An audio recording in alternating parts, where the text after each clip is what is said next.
So this is a big question, but as the composer of Ellis Island, The Dream of America, I've had the opportunity to examine many stories of Ellis Island immigrants from generations past and to see what they have had to say about this American dream and how this continues into the present, even though the circumstances of how people come to America have changed.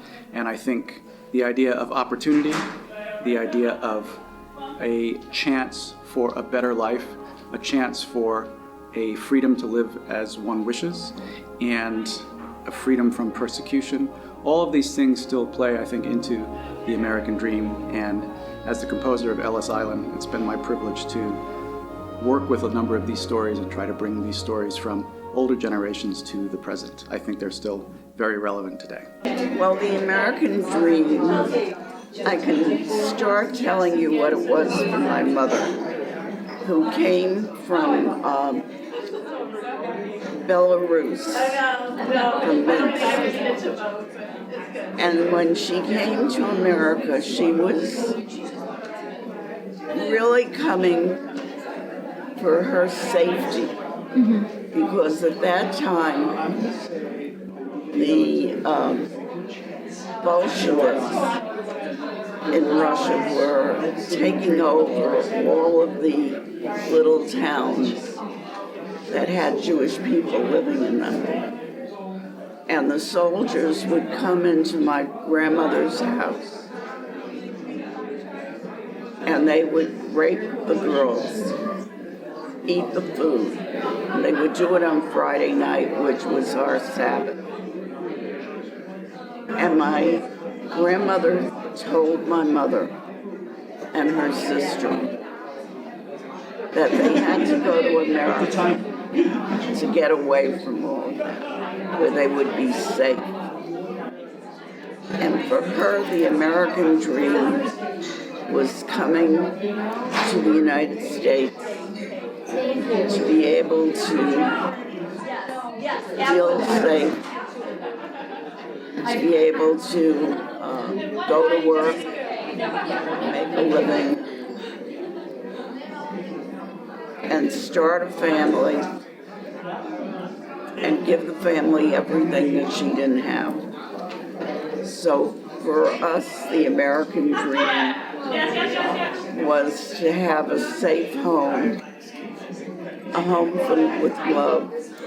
All about my parents, my mother's Greek, my father's Greek-American. I grew up in great Greek communities in Detroit, Ann Arbor, and then Cleveland, where I went to Shaker Heights High School, and I was a member of the St. Constantine and Helen Church on Mayfield and Taylor, where I was an altar boy. And I started living that life of being a Greek-American. And I ended up producing 4 documentaries on public television on the Greek Americans. I produced a seminal show, Yanni Live at the Acropolis, which broke in a Greek musician, Yanni. And I marketed My Big Fat Greek Wedding because that was my life, and I marketed the movie for Nia Vardalos and Tom Hanks. So I've been in this space of Greek culture from the time I was a little kid. My wife's Greek American, my in-laws are Greek American. We're surrounded by it, we're blessed by it, and our relatives had nothing in Greece and had the chance to make something great here, and it's our responsibility to carry it to the next generation. And I can tell you proudly that all 4 of our sons are members of the Greek Orthodox Church, were altar boys, and are carrying on the legacy. Well, the American dream, to me, means opportunity. It's, I think, the dream of every individual to reach their own potential and have the opportunity to make a better life for themselves, their communities, and their families.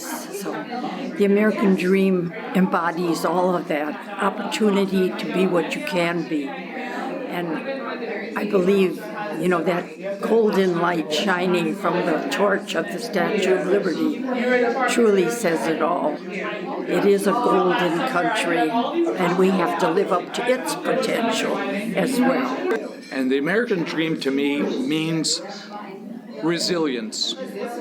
Listening to the stories of the people that came across. Can you imagine being on a ship going up and down in stormy weather like that and crowded and things like that? And those people bounce back, and they bounce back. And I think Americans, that's us, we bounce back. So my word is the American dream. This thing is about resilience, and no matter how bad things get here, we'll always bounce back.